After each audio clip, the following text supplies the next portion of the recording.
celui ou celle qui nous regarde, peut-être qu'il ne le sait pas, mais il n'est pas n'importe qui. Ça veut dire qu'il a de la valeur, ne serait-ce que pour une personne, c'est pour Dieu. Coupez, s'il vous plaît, parce que là, je suis en train de pleurer.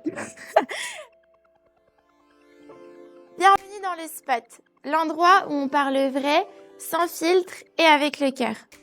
Aujourd'hui, on se retrouve pour une émission spéciale qui touche à quelque chose de profond et d'universel, l'amour.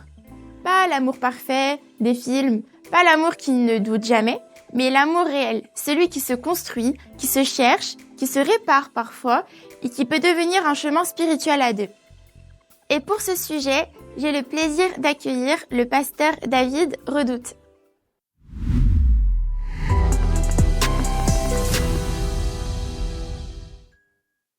Je suis très heureuse de t'avoir aujourd'hui sur le plateau. Est-ce que tu peux te présenter pour les internautes qui ne te connaissent pas, s'il te plaît? Yes. Donc, David, je suis pasteur à Eden Church. D'ailleurs, on se retrouve tous les samedis à la Maison de l'Espérance à 16h30. Petite pub pour Eden.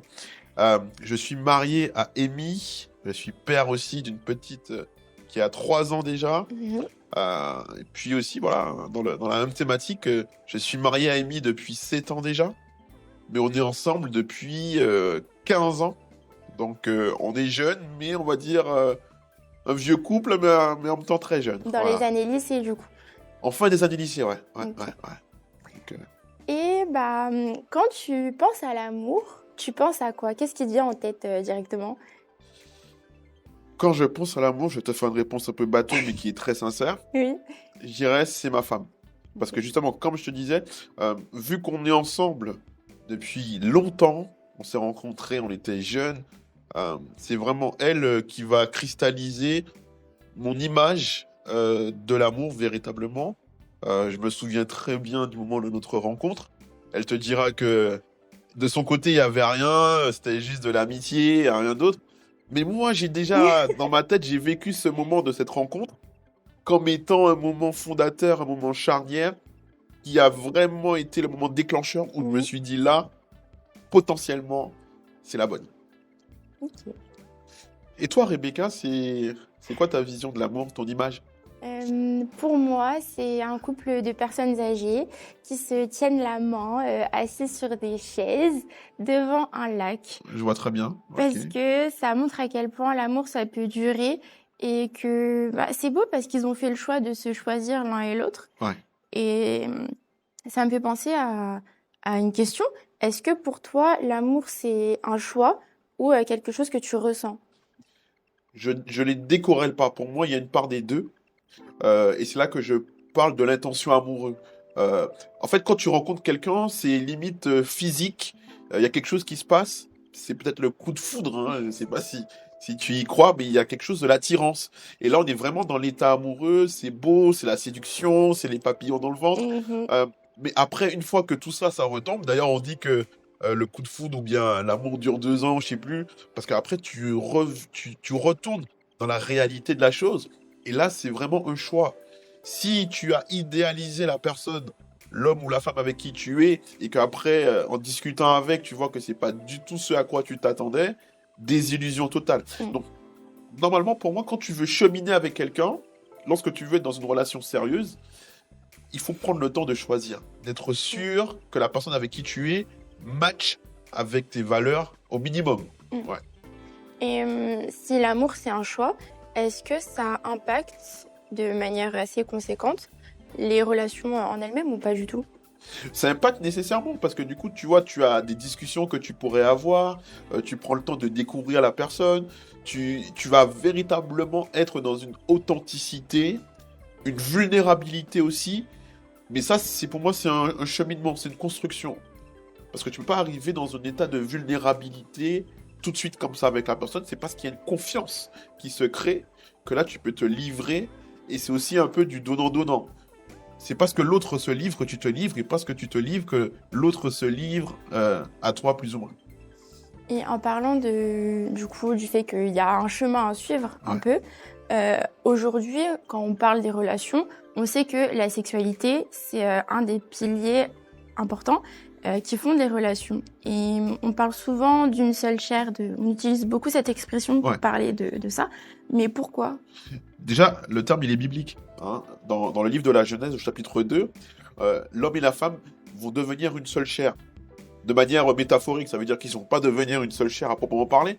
Mais lorsqu'il y a une connexion, lorsque c'est ta femme, et donc on est dans un engagement volontaire, responsable, tous les deux, on devient une seule chair.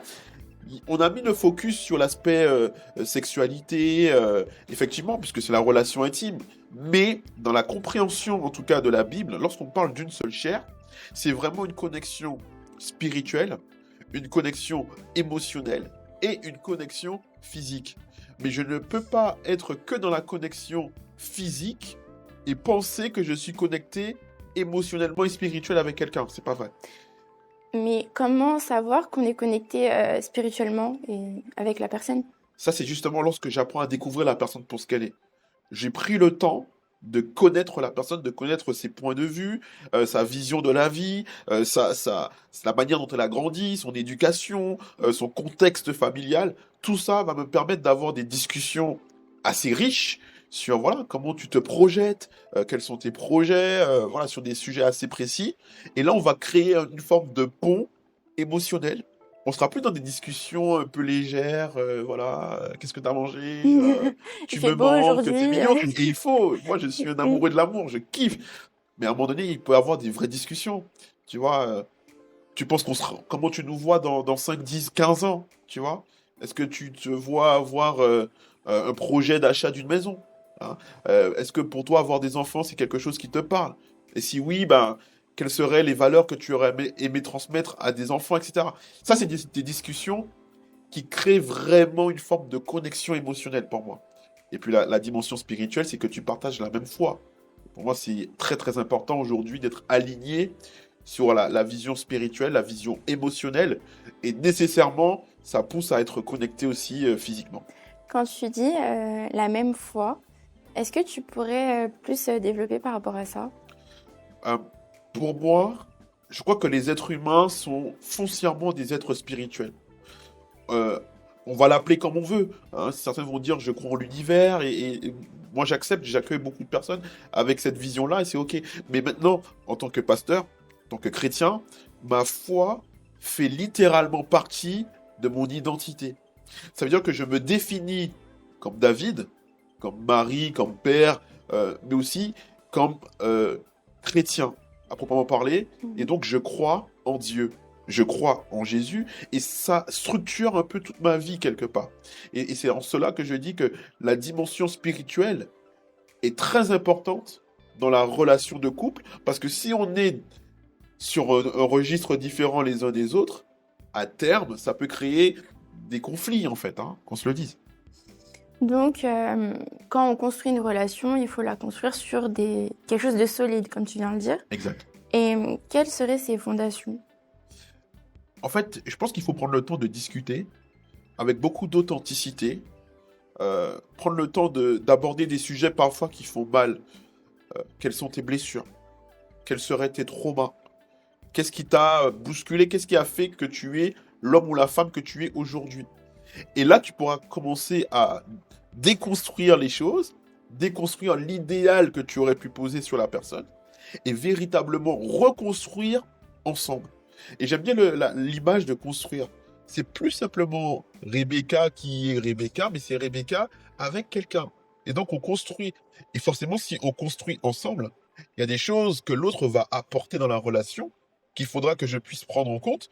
Et vice-versa, tu peux apporter des choses dans ta relation que l'autre doit prendre en compte et on co-construit ensemble. Et ça, c'est super important pour avoir une relation saine déjà, donc pas toxique, et puis surtout avoir une relation durable. Mais c'est compliqué de se livrer comme ça à quelqu'un qu'on connaît à peine. Ouais. Et est-ce que c'est nécessaire de le faire dès le début? C'est nécessaire. Et le moyen que tu peux utiliser, que je partage comme ça, qu'on peut utiliser pour avoir ces discussions-là un peu profondes, c'est de véritablement rentrer dans une relation d'abord d'amitié. Lorsque tu joues la carte de l'amitié, bon, tu joues pas la carte, c'est-à-dire que effectivement, tu n'arrives pas tout de suite, salut, on peut se mettre en couple. Je sais même plus comment ça fonctionne d'ailleurs. Je sais pas si c'est comme ça qu'on arrive. Salut, on Non. se met en couple, on se met ensemble, voilà, tu veux être mon copain, non. Mais lorsque tu passes par la carte de l'amitié, mais en fait, tu n'es plus dans le côté de je dois séduire, je dois plaire. Alors oui, parce qu'on n'est pas là pour être friendzoné. On veut être en couple avec la personne. On aime la personne, on aime l'autre. Mais l'amitié me permet de passer à côté d'une forme de rigidité, de côté un peu Parfait. trop parfait, Mm. et d'aborder des vrais sujets en toute confiance. Maintenant, c'est ce que je disais tout à l'heure, lorsque tu te livres à quelqu'un, il faut que tu puisses être sûr que la personne en vaut la peine. Tu vois ce que je veux dire? Parce que imaginons que tu as livré des choses sur toi à quelqu'un Mm. et que la personne mal intentionnée utilise ces choses pour te nuire, te détruire. Là, c'est violent. C'est vraiment pas beau. Mais comment savoir que la personne en vaut la peine? En vaut le coup, du coup. Je pense que tu sais comment j'ai su? Bon, Non. j'ai su déjà depuis longtemps, mais quelque chose qui m'a marqué, c'est les expériences de galère. Ok. On n'a pas eu des galères de fou non plus, je vais pas m'inventer une vie. Mais les moments de galère où tu vois que tu as été présent pour l'autre. Tu vois ce que je veux dire? Tu as été présent pour l'autre. Et que lorsque toi tu étais en difficulté, l'autre a été présent pour toi. En fait, c'est là que tu vois la différence. Tu as tes amis qui seront toujours là pour toi, j'espère. Je vous souhaite d'avoir des amis comme ça. Mais tu as aussi ta femme, tu as aussi ton mari, tu as celui sur qui tu peux compter. Et j'aime bien prendre cet exemple-là, tu sais. Euh, Tu sais que, par exemple, si tu as un problème demain, la personne qu'on appelle, la personne que les autorités, que la police va appeler, c'est pas tes parents, c'est pas ta mère, c'est pas ton père, c'est ton conjoint. Mm. C'est lui qui devient ta personne de référence. Et donc, si au niveau légal, il devient ta personne de référence parce que tu es marié, que voilà, c'est quelque chose d'officiel, je veux croire que même dans ta vie quotidienne, il est ta personne de référence sur les plans spirituels, émotionnels, ainsi que physiques. Et comment instaurer un cadre sans pour autant tomber dans quelque chose de très rigide, de très spirituel et qui pourrait faire peur à la personne en face? Tu sais, l'idée, c'est pas de jouer au religieux, de dire, voilà, je suis plus spirituel que personne. Mais en même temps, tu vois, si tu crois que ta foi structure aussi ta vie, tu vois, il faut quand même mettre Dieu dans la chose, dans ton couple, hein, sans tomber dans une forme de cliché, tu vois, parce que Dieu, il vous connaît, il vous voit en soi. Donc, c'est de trouver la manière de dire comment on peut faire rentrer notre foi personnelle dans notre couple, dans un but de magnifier, de rendre le couple encore plus beau, et que surtout, lorsque ça va pas, au lieu d'aller, tu vois, parce qu'il y aura des tensions, ça fait partie de la vie, c'est comme ça, mais de pas arriver à une forme de décision extrême. On ne prend jamais des décisions sous le coup de la colère, par exemple. On essaie d'avoir du recul sur beaucoup de choses. Ce n'est possible que parce que l'expérience que tu as eue par le passé t'aide, et parce que tu as Dieu qui arrive, avec beaucoup de sagesse, j'espère, à te tempérer et à te dire, n'oublie pas, ne jette pas le bébé avec l'eau du bain, tu vois. Donc prends le temps de considérer, on prend un pas de recul, ok, on redescend et on avance, tu vois. Ça, pour moi, c'est Dieu qui t'aide à avoir cette vision. Mais comment mettre Dieu dans la relation? Non, c'est justement, c'est la discussion. C'est la discussion, c'est de dire, est-ce qu'on arrive à prendre des temps pour parler de Dieu? Est-ce que c'est tabou? Mm. Si oui, pourquoi? Est-ce qu'on arrive à prier ensemble? Parce que prier ensemble, c'est bien. Et tu sais que lorsque tu pries ensemble, ça crée une connexion. Mm. Parce qu'on aime bien prier l'un pour l'autre, chacun dans son coin, mais je crois qu'il y a vraiment une force de prier l'un avec l'autre. Parce que tu te livres, et devant Dieu, tu vas pas commencer à dire des choses que tu ne penses pas, en tout cas j'espère, tu vois. Tu es dans une sincérité. Mm. Et si tu arrives à prier avec l'autre, c'est que tu invites l'autre dans ta sincérité avec Dieu. Donc là, c'est un niveau de sincérité que tu commences à acquérir. Il y a un niveau d'intimité qui est au-dessus. D'intimité. Ouais, yes. Ok. J'ai souvent entendu des personnes parler et dire que avant de se mettre dans une relation, il faut se connaître à 100%, savoir ce qu'on veut, ce qu'on ne veut pas. Et est-ce que c'est vrai ou c'est un mythe?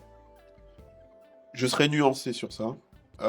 J'entends aussi ce courant-là de dire il faut se Mm. connaître par cœur, connais-toi toi-même, Sur les réseaux sociaux, sur sur les TikTok. réseaux sociaux, Ouais. TikTok, Insta. euh, et je crois qu'il y a du bon en vrai. C'est bien de se connaître soi-même, mais si je regarde mon expérience, je peux pas dire que je me connaissais véritablement, que j'étais abouti dans ma réflexion lorsque j'ai rencontré ma femme. Tu vois ce que je veux dire? Pour moi, il y a une part on se construit l'un et l'autre. Tu vois? Et je pense qu'aujourd'hui, malheureusement, on n'a plus cette place-là. Ça veut dire qu'il faut être déjà fini, avoir une réflexion déjà aboutie sur tout, être déterminé sur ça, avant. Mais on n'est jamais totalement fini. Je peux être jusqu'à la fin de ma vie en train de progresser. Maintenant, attention, il y a aussi l'idée de dire, parfois on n'a pas assez mûri la réflexion de ce qu'implique le fait d'être en couple. Être en couple, tu n'es pas tout seul. Ok? Donc en fait, il faut que tu puisses comprendre que ça doit changer, que ça va avoir un impact dans ta vie quotidienne. Oui, parce que c'est très compliqué pour beaucoup de personnes. Une fois qu'ils se mettent avec l'autre personne, du coup, ils oublient que bah tu peux plus faire ce que tu voulais Yes. avant, enfin que tu faisais avant, et c'est très compliqué parce que tu dois vivre avec la personne et la ramener dans toutes les choses de ton quotidien. Donc Yes. c'est très Attention, compliqué. on dit que tu peux plus faire ce que tu faisais avant. Faudrait pas qu'on croie que oh, je Non, suis en couple, je suis en prison. C'est pas ça. non. Ça veut dire que avant, imaginons que voilà, je jouais au foot avec mes amis tous les jours. Oui, Mais voilà. si ma femme me dit, j'aurais bien aimé passer une soirée avec toi, j'aurais bien aimé qu'on aille au cinéma, qu'on aille au resto, et que là, ça tombe le jour où j'ai mon entraînement de foot avec mes amis. Mm. Il faut que je puisse aussi montrer à l'autre qu'elle a un poids dans mon agenda, tu vois. Et là, c'est là que tu montres que voilà, je te prends en considération. Si on est en couple, mais qu'on a nos vies bien rangées, chacun fait sa vie, on se retrouve simplement à la maison, on est plutôt en cohabitation, on est coloc, on n'est pas forcément en couple. Et c'est, tu sais, la frontière, elle est pas si facile parce que euh, parfois, tu peux être dans une idée de dire, j'ai mon projet, j'ai mon travail, j'ai mes trucs, qui fait que voilà, mon couple vient en plus de tout ça. C'est faux. Ton couple, il est à la base de tout ça.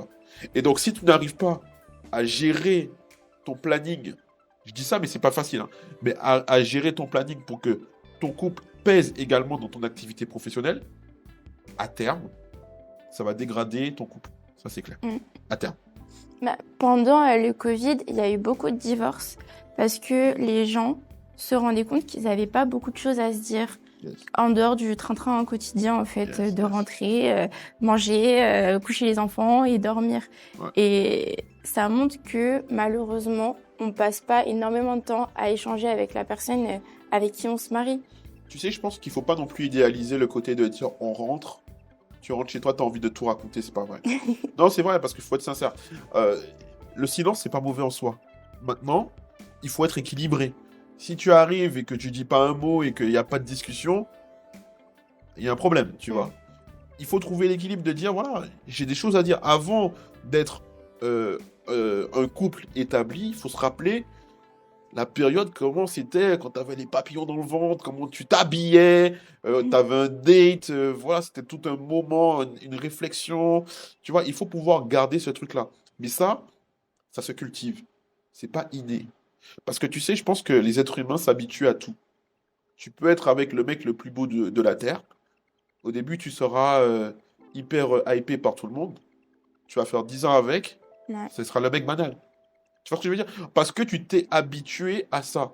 Tu vis dans un studio, t'es étudiant, t'es super content. Demain, t'es dans une maison de 500 mètres carrés. Au bout de 10 ans, tu vas dire c'est banal. Tu vois? Et donc, si tu n'arrives pas à retrouver l'étincelle qui a fait que la relation a commencé, la bougie va s'éteindre. Et c'est pour ça que beaucoup de personnes se séparent, pour justement retrouver à nouveau ce sentiment d'étincelle et de papillon dans le ventre avec une autre personne. Et ça, c'est un gros piège.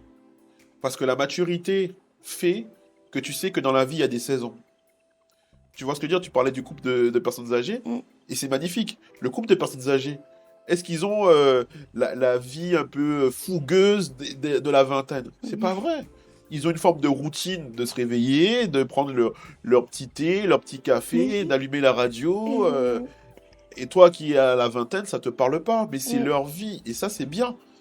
Parce que si tu es que dans une idéalisation de la relation, de te dire, ah ben voilà, j'ai la crise de la cinquantaine et je vais revenir avec le feu d'antan et du coup j'en vois tout valser, en fait ça veut dire que tu n'avais pas assez, entre guillemets, sans jugement ni rien, mais peut-être que tu n'avais pas assez construit.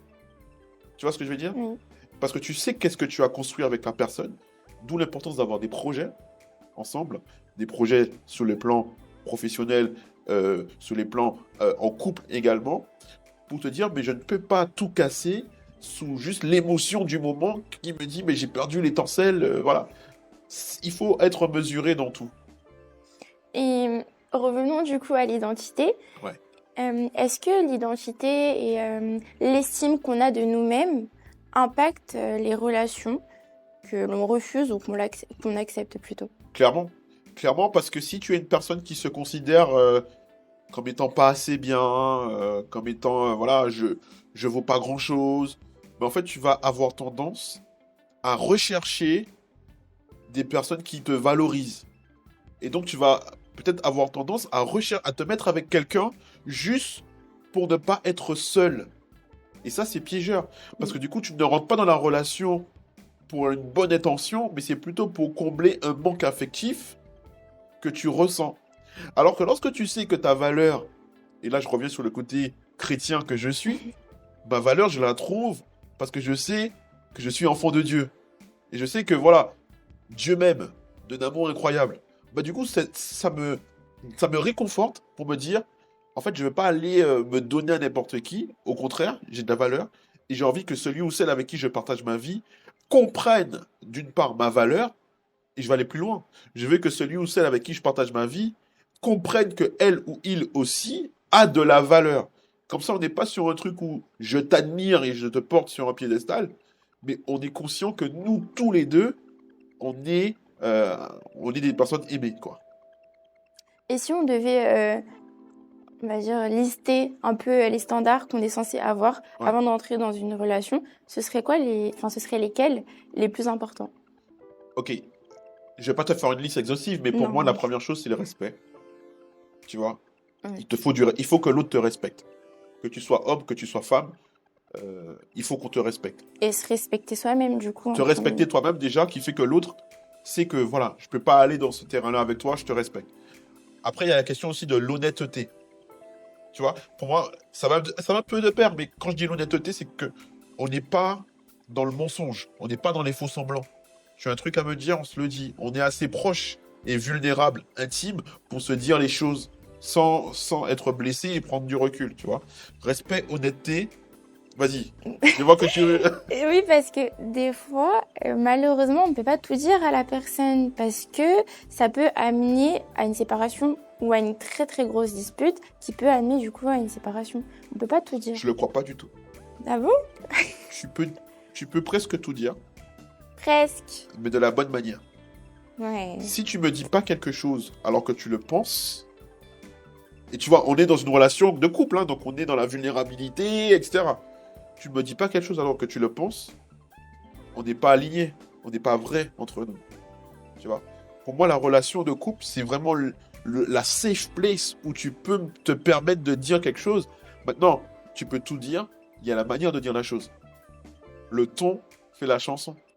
Tu peux dire à quelqu'un, voilà, j'ai pas aimé ce que tu as fait, etc. parce que ça va peut-être blesser l'autre. Mais si tu amènes la manière de dire vraiment, voilà, tu me connais et que voilà, ça m'a blessé, ou bien j'ai pas vraiment apprécié parce que ça, et voilà, j'aurais bien aimé que tu le refasses pas, etc. En fait, tu vois déjà que le langage n'est pas le même, Mhm. la manière n'est pas la même, et donc la personne ne va pas la réceptionner, la recevoir de la même manière. Mais il faut être dans l'honnêteté. Respect, honnêteté, et je te donne encore deux autres, fidélité.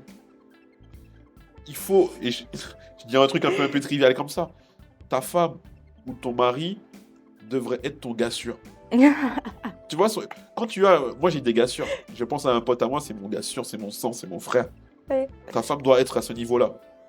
C'est-à-dire que tu vois, il n'y a pas de lézard entre nous, on se dit les choses, on se connaît, on sait que ça va pas se... Rien ne va changer. On peut ne pas être d'accord, mais rien ne va changer parce qu'on a tellement une base solide d'expérience ensemble, de galères ensemble, de vie commune ensemble pendant des années qui fait que rien ne va bouger. Et je te dis les choses. C'est ça. Mais là, du coup, tu parles de mariage, mais pour les personnes qui se fréquentent, Ouais. ça peut être très compliqué. Et comment savoir si c'est la bonne ou la mauvaise personne quand du coup ça se passe mal, quand la personne le reçoit? Je pense qu'il faut prendre le temps. Tu vois, faut pas aller plus vite que la musique. On ne sait jamais quand est-ce que c'est la bonne. Mhm. Au début, en tout cas. Ok. C'est le temps qui fait que tu te dis, par la grâce de Dieu, je pense que c'est la bonne. Ok? Mais de but en blanc, tu peux pas savoir que oui, c'est la personne pour toi. C'est compliqué. L'expérience, les expériences de vie ensemble, les galères ensemble, les moments de joie ensemble font que tu arrives à te dire, finalement, c'est lui. Et oui, c'est évident, c'est lui, c'est elle, et oui, tu vois. Mais de but en blanc, tu pourras pas le savoir comme ça. Et puis je crois aussi que lorsque tu vois que la personne match spirituellement, c'est un game changer, c'est un atout dans ta relation qui t'amène une forme de paix mentale. Lorsque tu as cette paix mentale-là, tu te dis c'est la personne. Si tu n'es pas en paix dans ton couple, il y a un problème. Mais des fois, ça peut être aussi dû au manque de communication et pas forcément parce que la personne n'est pas la bonne. Exactement. Mais c'est souvent un problème de communication. Oui, Tu sais, à 90% du temps, c'est la communication qui fait la différence. Mais attention, la communication, c'est de dire les choses avec la bonne manière. Mais il faut dire les choses. Il faut communiquer. Même si on n'est pas d'accord, on parle. Le ton fait la chanson. Encore une fois. Tu peux dire la même chose avec une autre dynamique, avec un côté un peu dur. Et là, ça va pas passer. Mais tu dis la même chose avec un peu plus de douceur. Une parole douce apaise. Tu vois ce que je veux dire? Ça, oui. c'est biblique. Tout à l'heure, tu as parlé de langage et ça me fait penser au langage de l'amour. Yes. Est-ce que tu crois que c'est un mythe ou que ça existe vraiment? Non, non, je pense que ça existe vraiment, hein. Après, personnellement, je sais pas trop où me situer dans les 5 langages de l'amour, mais force est de constater que tu as quand même une prédominance. Il y a des personnes qui vont être dans les paroles valorisantes. Il y a d'autres qui vont être plus dans l'écoute qualitative, le temps que tu accordes. Il y a d'autres qui vont avoir besoin de cadeaux. Si tu m'as pas offert de cadeaux, c'est que tu m'aimes pas. Voilà, je pense qu'il n'y a pas de règles prédéfinies. Je pense qu'on n'est pas dans des étiquettes pour dire toi c'est ça, toi c'est ça, toi c'est ça. Je pense qu'on est tous un petit peu dans les 5, mais tu auras forcément un qui va ressortir le plus. Peut-être que toi tu vas préférer qu'on t'offre un cadeau, que ce sera ton signe d'amour, Oui. ou peut-être que l'autre va te dire, ben moi quand tu me complimentes, je suis vraiment, je suis en joie, je suis hypé, merci, je sens que tu m'aimes. Tu vois, donc non, non, mais j'y crois vraiment. Ouais. Moi, mes langages de l'amour, c'est les 5. Wow. Non, vraiment. Mais donc, est-ce que tu penses que c'est important d'en parler aussi avec la personne pour savoir si c'est la bonne? Ouais, mais sans pression. Tu vois, ça va avec le temps. Des fois, on veut trop être dans un schéma parfait, tu vois. Je pense qu'il faut se laisser vivre dans la relation. Prendre le temps d'avoir des moments où on est tout le temps l'un collé sur l'autre, c'est super. Mm. D'avoir des moments où on se voit pas non plus, sans se ghoster, attention, Oui. pour créer du manque, hein. Ouais. Mais il faut pas non plus se dire, aujourd'hui, on va parler des 5 langages de l'amour, toi, t'es lequel? Non, ok. Tu vois, c'est bon.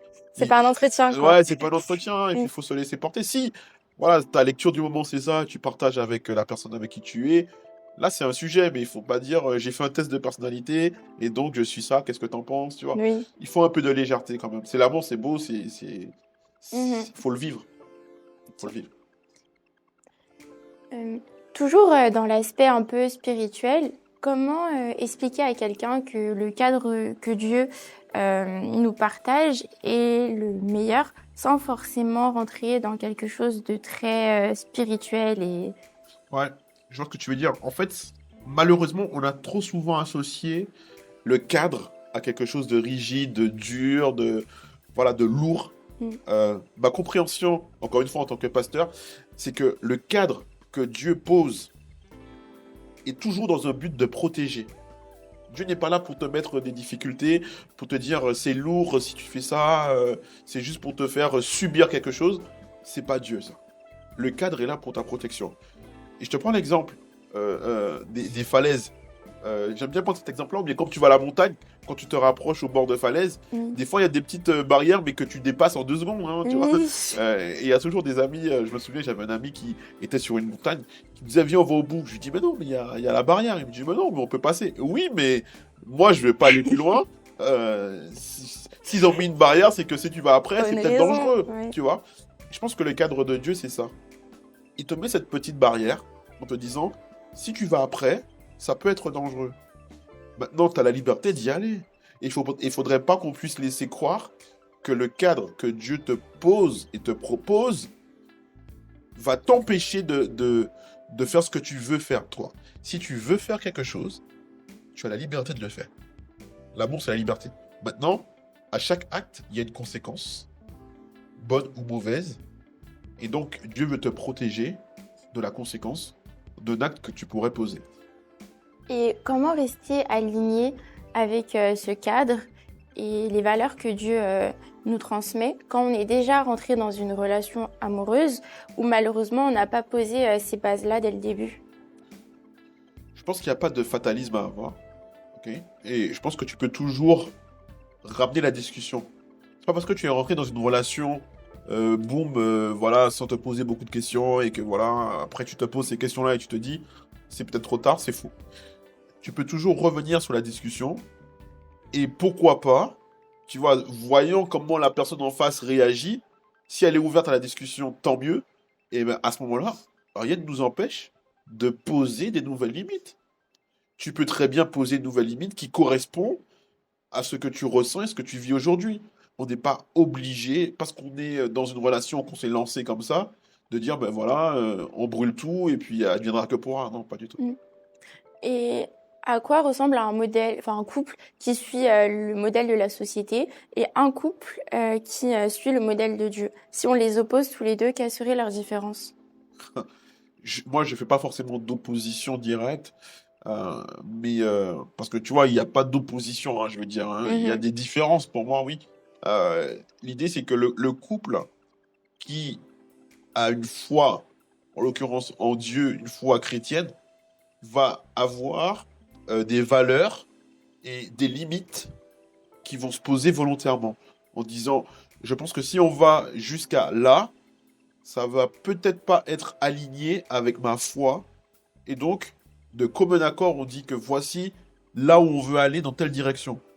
En fait, le couple qui n'a pas forcément de croyance, qui n'est pas forcément chrétien ou pas, hein, mais qui n'a pas forcément une foi qui guide, va avoir une forme de dire je vais partout où le vent me porte, sans problème, dès lors qu'on est dans l'amour, etc.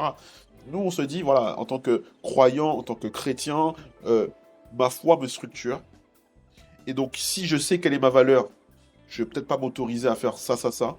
Si je pense que mon Dieu ne serait pas forcément d'accord avec telle décision, ben, je vais considérer ce que Dieu pense, si tant est que je puisse le faire, avant de prendre une décision pour moi et pour mon couple. Je sais pas si tu vois un petit peu la nuance. Si, si. Yes. Ok. Et tout à l'heure, justement, quand tu parlais du cadre et que tu as pris l'exemple de la falaise, tu disais que Dieu pose des limites pour nous protéger. Yes. Et est-ce que tu penses qu'on peut repartir à zéro après avoir été blessé, après avoir fait des erreurs? Parce que la majeure partie du temps, quand du coup ça arrive, c'est qu'on s'est un peu éloigné de ce que Dieu voulait de nous, enfin Yes. pour nous. Pour moi, oui.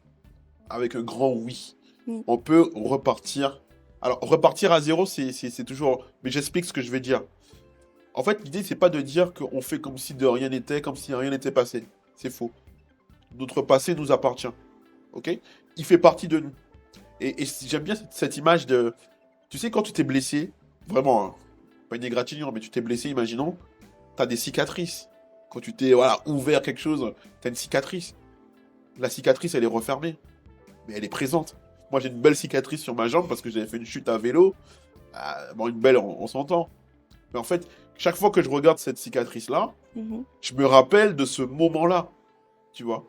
Et en fait, la cicatrice, ça nous ramène à ce qui s'est passé dans le passé, justement, mais ça ne définit pas ce qu'on va faire après. Tu vois ce que je veux dire? Et donc, lorsque un couple, lorsqu'une personne veut repartir à zéro parce qu'elle a compris quelque chose, parce qu'elle a adhéré à une foi, par exemple, c'est totalement possible. Et en fait, les cicatrices que tu portes, je veux quoi, Mhm. deviennent en fait une force parce que tu sais où tu étais. Et lorsque tu repars à zéro, je finis sur ça, lorsque tu repars à zéro, il faut savoir une chose, tu n'es plus défini par ce que tu as fait dans le passé. quand bien même les autres pourraient dire, ouais, mais pour qui tu te prends, il y a ça sur toi, tel dossier, tu te souviens de tel ex ou pas. Ça, c'est ok, c'est ta cicatrice que tu portes. Maintenant, tu fais quoi? Tu veux faire le choix d'avoir une direction différente, et ça, c'est possible. Peu importe ce qu'on pourrait dire. Comment faire pour que ces blessures-là n'impactent pas la relation dans laquelle je suis actuellement? La première chose, c'est d'être conscient de ça, d'être conscient qu'il y a des blessures qui ont été posées, pour les repérer, ok? Et une fois que tu les repères, d'être assez vulnérable et authentique dans ta relation pour les partager. Parce que parfois, on arrive dans une relation déjà écorché vif, quoi, tu vois, en pleine cicatrisation, tu vois ce que je veux dire? Et l'autre n'est pas obligé de savoir ce qui s'est passé. Donc lui, il pourra pas, entre guillemets, t'accompagner dans ta guérison. Je dis pas qu'il va te guérir, c'est pas vrai. Non, oui. Il t'accompagne dans ton chemin de guérison, mais s'il n'est pas au courant et au fait de ces blessures-là, il va surinterpréter les réactions que tu pourrais avoir. Maintenant, si je suis au courant que là, il y a quelque chose qui a été vraiment destructeur ou qui a blessé, qui maintenant explique telle action d'aujourd'hui, je serai beaucoup plus empathique dans ma réaction d'aujourd'hui. Pourquoi? Parce qu'il y a de l'amour entre nous. D'une part, et ça, l'amour, c'est la base, c'est magnifique, c'est beau, je le dirai jamais assez. Mais comme l'amour est magnifique, l'amour peut porter le fait de dire, là, c'est pas Rebecca, là, c'est la blessure. Et donc, je vais croire que la personne avec qui tu pourrais être est assez mature pour voir ça et réagir de manière assez positive. Bah, merci pour ta réponse. Avec nous. Et pour toi, à quoi ressemblerait la guérison de ce genre de relation grâce à Dieu, avec Dieu, ou sans Dieu, du coup? Tu sais, plus je grandis déjà personnellement, mais plus je grandis dans ma foi avec Dieu, et plus je reprends une forme d'estime de moi qui vient et qui me submerge. Parce que je comprends que je ne suis pas n'importe qui. Tu n'es pas n'importe qui. Celui ou celle qui nous regarde, peut-être qu'il ne le sait pas, mais il n'est pas n'importe qui. Ça veut dire qu'il a de la valeur, ne serait-ce que pour une personne, c'est pour Dieu. Vous coupez, s'il vous plaît, parce que là, je suis en train de pleurer. Mais c'est bon, regarde ton émotion. Oh mon Dieu! Oh, pitié. Tiens. Merci.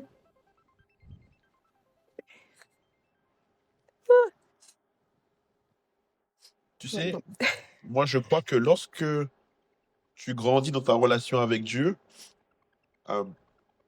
tu reprends conscience que tu es quelqu'un aimé de Dieu. Et donc que tu as une valeur qui te submerge, qui te bouleverse. Peu importe les blessures qui t'habitent, peu importe les traumas que tu pourrais avoir vécu dans le passé, c'est quelque chose qui te redonne une confiance en toi. Ouais. Et donc cette confiance-là va permettre de grandir personnellement et finalement va se rejaillir dans ton couple. Et c'est la raison pour laquelle il faut faire attention. Lorsque tu grandis dans ta relation avec Dieu, il ne faudrait pas que tu grandisses toute seule. Il faudrait t'assurer, et tu vois, typiquement, en tant que pasteur, c'est un reminder pour moi aussi, parce qu'il faudrait t'assurer que l'autre aussi grandisse dans sa foi, dans sa relation avec Dieu, parce que c'est le combo des deux qui va donner quelque chose de beau. Mais pas si tu grandis seulement, tu te dis, bon, je suis bien avec mon Dieu, c'est magnifique, mais l'autre, il va pas partager cette même beauté. Tu vois, donc c'est être ensemble dans l'accompagnement. Mais non, mais on explique l'émotion qui t'habite. Hein. Non, mais... Bref. En fait, tu sais, je vais peut-être ajouter quelque chose. Lorsque tu grandis dans ta foi avec Dieu, tu comprends que tu peux te laisser aimer autrement de ce que tu as connu jusqu'à maintenant. Je vais me faire pleurer. Non, mais c'est vrai. C'est une thérapie, je suis morte. Parce que, en fait, l'amour que Dieu te donne te permet de reconsidérer l'amour que tu percevais jusqu'alors. Non, mais c'est vrai. Bah, je le vis actuellement, donc je sais. Et c'est incroyable, en fait. Merci pour ton émotion. Tu sais, c'est un cheminement. C'est un cheminement et qu'il faut pouvoir accepter avec la dureté que ça appelle quelque part. Mais la beauté qu'il y a derrière, c'est quelque chose d'incroyable. Ouais, C'est la raison pour laquelle l'amour, c'est magnifique. Oui. L'amour, c'est magnifique. Incroyable. Ouf. Désolée. Du coup, merci beaucoup, David, pour ton message. Merci beaucoup d'être venu. Merci beaucoup parce que tes paroles ont été puissantes et la preuve. Merci à toi. Et est-ce que tu aurais une dernière chose à dire aux personnes qui nous regardent? Moi, je voudrais vraiment insister sur ce côté de dire que l'amour, c'est beau. L'amour dans un cadre, c'est encore plus beau. Et que si quelque chose t'enlève ta paix, alors ce n'est pas de l'amour. Dieu veut que tu sois en paix, dans l'amour, dans ta relation. Et je crois que c'est la plus belle des choses. C'est vrai. Merci. Car...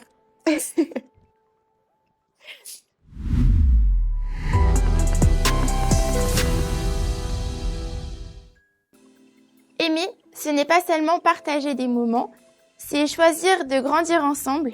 La spiritualité dans le couple, c'est apprendre à s'aimer avec conscience, avec profondeur et avec cette lumière intérieure qui transforme le quotidien. Si cet épisode t'a parlé, like, partage, abonne-toi et surtout, n'hésite pas à l'envoyer à quelqu'un qui en a besoin.